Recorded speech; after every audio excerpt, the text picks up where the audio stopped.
El maestro Gabriel Martínez es estudiante de doctorado de nuestra facultad, y bueno, nos va a dictar una ponencia, se llama Somos libres, somos iguales, hace una historia conceptual alterna de los antecedentes libertarios e igualitarios de la Revolución. Adelante. Bueno, buenos días, muchas gracias, y muchas gracias al doctor Mario por la organización de este coloquio. Esta ponencia está basada en mis estudios doctorales sobre la Revolución haitiana, pero dada la temática de este seminario, quisiera más bien centrar mi análisis en los 2 siglos anteriores a su estallido en 1791. En específico, quisiera centrarme en presentar una historia alterna de los contextos socioeconómicos y conceptuales en los cuales posiblemente se gestó una conciencia filosófica política desde abajo que alimentó el pensamiento libertario igualitario en Santo Domingo, Haití y más allá. Lo que propongo es identificar una esfera pública alterna, o lo que Nick Nesbitt denomina como la esfera pública del Atlántico Negro, es decir, la red de intercambios políticos y de información que se da entre marineros, soldados, esclavos, gente de color libre, mujeres de los mercados, trabajadores de los puertos y demás proletarios desplegados a lo largo de la red transatlántica laboral nacida con la modernidad. Esta ponencia está basada en el libro de Marcos Rediker y Peter Limbo, la siguiente por favor, La Hidra de la Revolución, Marineros, Esclavos y Comuneros en la Historia Oculta del Atlántico, publicado en el 2000 y reeditado en el 2012.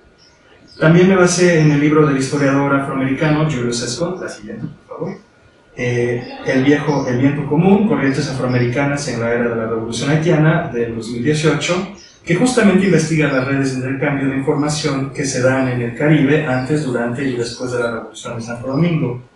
Y finalmente tomo como referente el recientemente publicado libro de la filóloga haitiana Marlene Dott, la siguiente por favor, Reviviendo las cenizas, una historia intelectual de la Revolución Haitiana, publicado apenas verano del año pasado. La siguiente, por favor. Para comenzar, quisiera remitirme al momento de la formación de la división de trabajo de la modernidad temprana y la expansión colonialista en el continente americano a partir de los siglos XVI y XVII. Específicamente me gustaría enfocarme en un momento crucial de la rivalidad imperialista en el que se da un cambio fundamental de poder que tiene lugar cuando las naciones europeas del norte, Francia, Países Bajos e Inglaterra, rebasan a la zona ibérica y mediterránea en la guerra imperialista. Este es el periodo de transición de los asentamientos irregulares de bucaneros en Santo Domingo a una apropiación francesa de la parte occidental de la isla de la Española mediante el Tratado de Ryswick. Igualmente es el momento del paulatino establecimiento de las colonias inglesas en Virginia y las Bermudas y de la fundación holandesa de los nuevos Países Bajos en Norteamérica y de los puestos comerciales a lo largo del Esequibo y en Tobago. Es en este momento que comienza a darse una formación material, económica y social específica que da pie a ciertas formaciones ideológicas de conciencia de clase, tanto en la clase subalterna como en la clase dominante. De cierta forma, se podría explicar estos cambios bajo el siguiente argumento condicional. Para explotar el nuevo mundo fue necesario expropiar el viejo. Se suscitaron así una serie de cambios sociales y económicos interrelacionados que suceden a finales del siglo XVI y principios del XVII en Europa del Norte. Cambios agrícolas del uso de suelo, un incremento del empleo asalariado y el incremento de zonas urbanas y una expansión del sistema de taller doméstico. Fue necesario derrumbar toda una serie de estructuras medievales comunitarias para generar la mano de obra para la conquista y los genocidios, las manos que llevaron a cabo el trabajo pesado de la conquista en América. Enrique Dussel menciona la transición anterior, que sucedió a finales del siglo XV y principios del XVI, cuando España y Portugal fueron las naciones europeas que tuvieron la capacidad, el poder humano, para llevar a cabo la primera ola de conquista en el continente americano. El norte de Europa solo pudo propiciarlo hasta un siglo después. En Europa del Norte, la colonización no solo fue justificada como una forma de conversión de los salvajes nativos americanos, sino como una medida de control social para la Europa misma. La colonización de territorios en América fue una oportunidad para Inglaterra, por ejemplo, de exportar el exceso de seres humanos que la creación de los cercamientos, enclosures, había creado al expulsar a las poblaciones rurales que subsistían de las tierras de propiedad común. También fue una forma de exportar a las poblaciones diezmadas en la reciente limpieza étnica de la recién colonizada Irlanda. Se creó así un proletariado y un proletariado incipiente. Marx habla de esto en el tercer tomo de Capital. La Compañía de Virginia, la empresa privada de accionistas comisionada para colonizar América del Norte, se promocionó a sí misma como una solución al problema de la vagancia, al embarcar a los más pobres y vulnerables a las colonias de Terranova, Virginia y posteriormente Bahamas. Es en este excedente poblacional de vagabundos, pordioseros, ladrones y huérfanos los que paulatinamente se convertirían en una fuente de esclavos, sirvientes y jornaleros de las colonias, al igual que en los marineros y trabajadores portuarios. Esto aunado al empleo cada vez más exponencial de esclavos traídos del oeste de África. Nada de esto fue pasivamente recibido. Las rebeliones y sublevaciones en todo este proceso de ingeniería social, desde los campos hasta los puertos y hasta los barcos de esclavos, fue constante, al punto de que los mecanismos de coerción y contención se volvieron cada vez más violentos. Si se analiza la formación las formas ideológicas de la época, es posible observar una alegorización particular de este momento histórico y de su fenómeno social. Existe una cantidad considerable de menciones al mito de Hércules y la Hidra a partir del siglo XVII y a lo largo del siglo XVIII. Las clases altas europeas consideraron a su labor colonialista, mercantilista e industrial a nivel transatlántico como una tarea monumental, una tarea similar a las 12 tareas de Hércules. Prediker y Limburg escriben la siguiente, por favor. Cito: los clásicamente educados arquitectos de la economía atlántica encontraron en Hércules, el héroe mítico de los antiguos que logró inmortalidad al llevar a cabo 12 tareas, un símbolo de orden y poder. Para inspirarse, se remitieron a los griegos, para quienes Hércules era un unificador del Estado central, y a los romanos, para quien simbolizaba la ambición imperial amplia. Fin de cita. Giambattista Vico asoció a Hércules con su teoría de la historia. Sir Walter Raleigh menciona el mito de Hércules como una historia relevante para muchos de sus contemporáneos, y Francis Bacon lo cita como una imagen de desarrollo de la ciencia y del capitalismo. Esa misma clase dominante que se alegorizó como Hércules también, la siguiente por favor, abro cita, encontró en la hidra de múltiples cabezas un símbolo antitético de desorden y de resistencia, una amenaza poderosa a la construcción del Estado, imperio y capitalismo. La segunda tarea de Hércules fue la destrucción de la venenosa hidra de Lerna. Desde el inicio de la expansión colonialista a principios del siglo XVII, los gobernantes se refirieron al mito de Hércules y la hidra para describir la dificultad que tenían para imponer orden en los cada vez más complejos sistemas globales de comercio y explotación. Si la actualización del mito clásico tan solo fuera un tropo de la modernidad temprana, no pasaría más. Pero como se verá a continuación, este tropo esconde otra lógica más terrible, una lógica de genocidio. La siguiente, por favor. Francis Bacon, quien fuera un inversionista de la Compañía de Virginia, además de ser el padre del empirismo, fue un político astuto y traicionero. En su papel como Lord Canciller, Bacon supervisó el aplacamiento de muchas de las protestas campesinas, como fue el caso de la rebelión de Enslow Hill de 1596. En 1622, Bacon escribe un anuncio referente a una guerra santa, en donde aborda el conflicto de poder entre el parlamento y el monarca. Bacon opina abro cita, la única manera de solventar el creciente distanciamiento es mediante una guerra popular en algún lugar foráneo. Fin de cita. Debido a que Jaime I favoreció una alianza con la España católica, Bacon consideró necesario buscar otro enemigo para su guerra santa. Bacon argumentaba que la guerra es como la pena capital. Su justificación debe ser clara ante la ley de las naciones, la ley natural y la ley divina.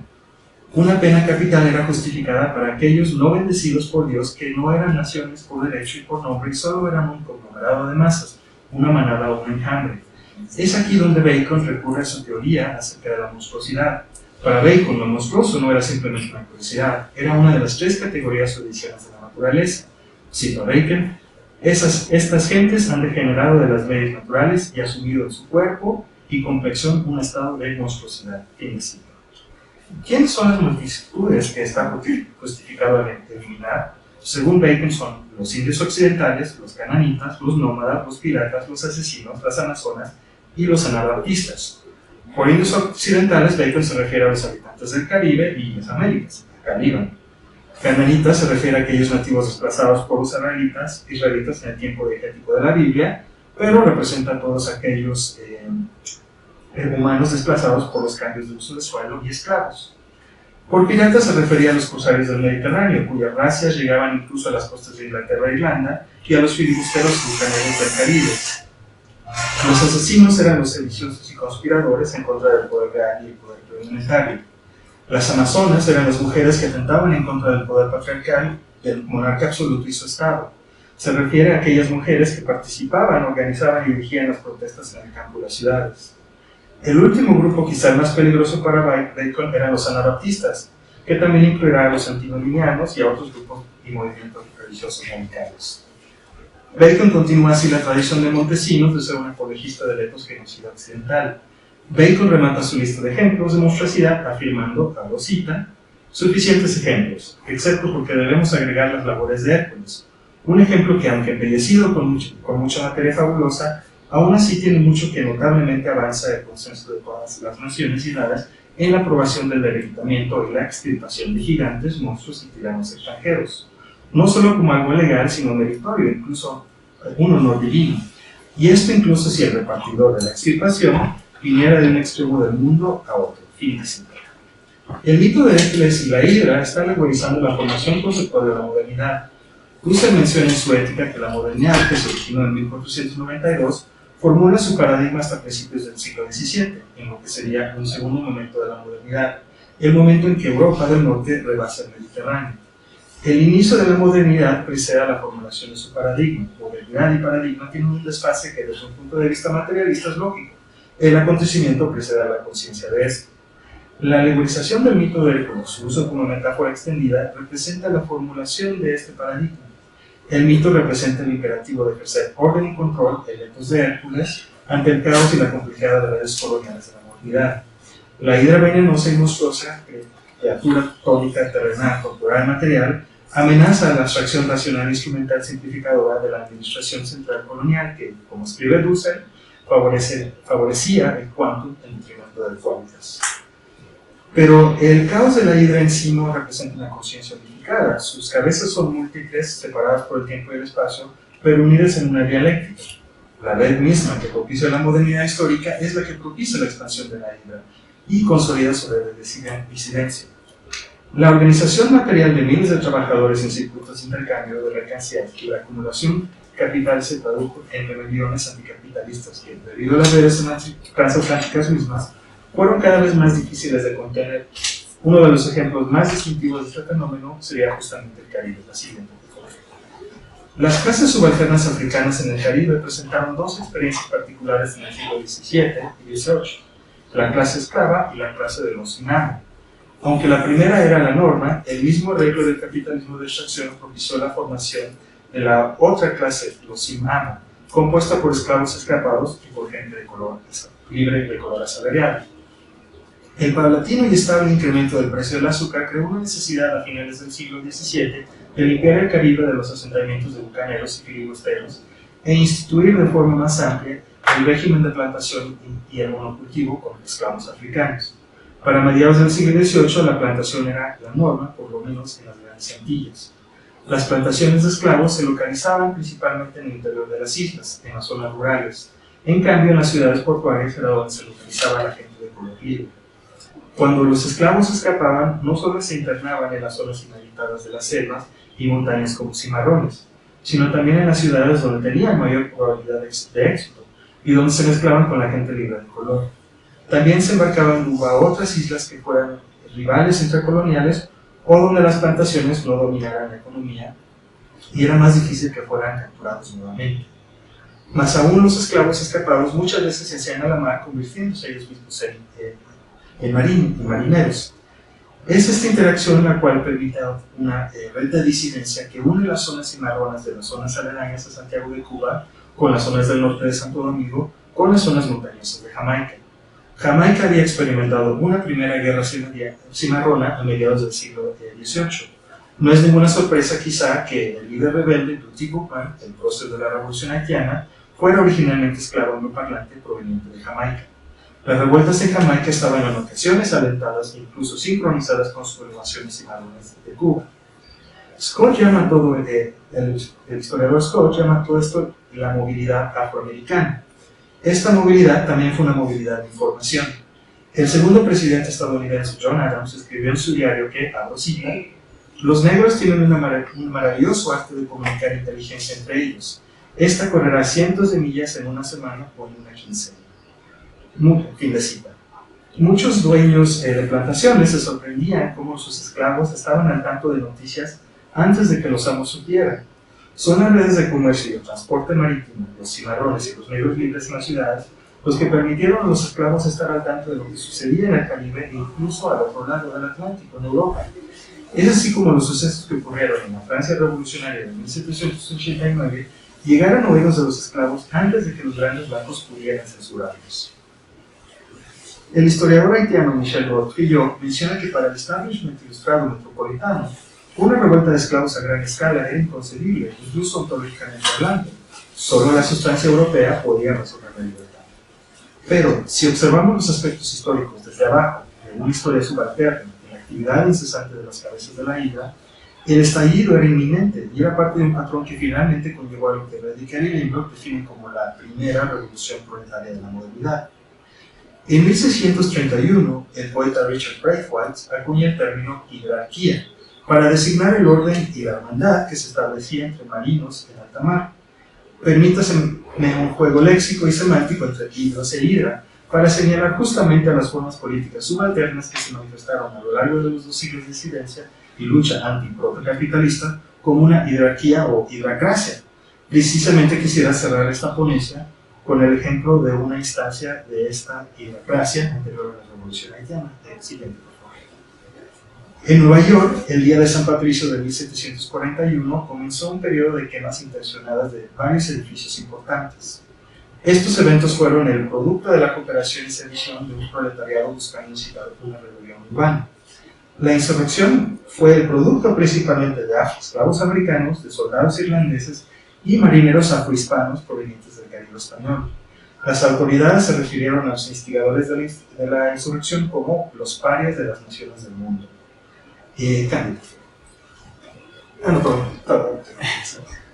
La rebelión se inscribió dentro de un ciclo que sacudió el Caribe principalmente en los 1740. Coincidiendo con esto fue el momento del gran despertar.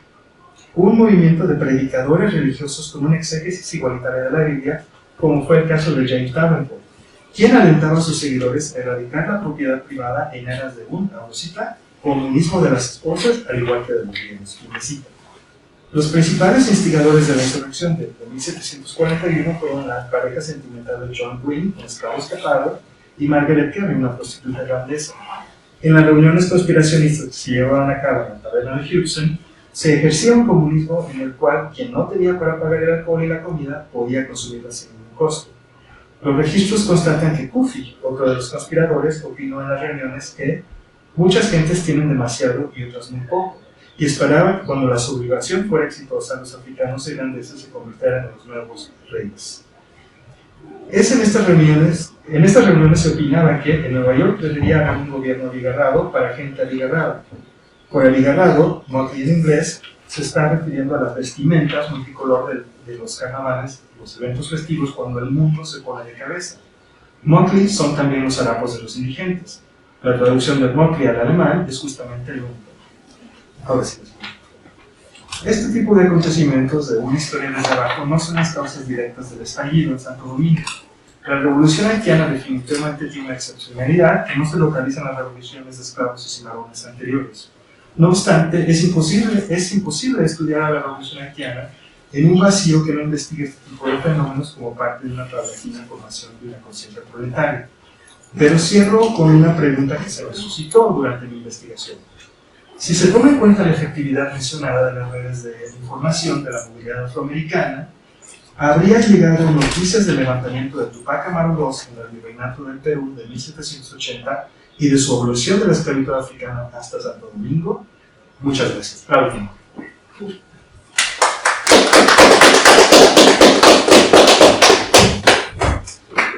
gracias. muy interesante. Esto de somos libres igual, ya quedó claro que en realidad solamente puede venir de movimientos alternativos, como el movimiento haitiano. Y ahora que ponías a Francis Bacon, recordaba yo que es reconocido como uno de los artífices del método científico, ¿no? Para aquellos que gustan decir que la ciencia es neutra. Bueno, aquí tenemos la idea de la ciencia occidental, lo que conocemos como ciencias y más. Pues muchas gracias, Gabriel.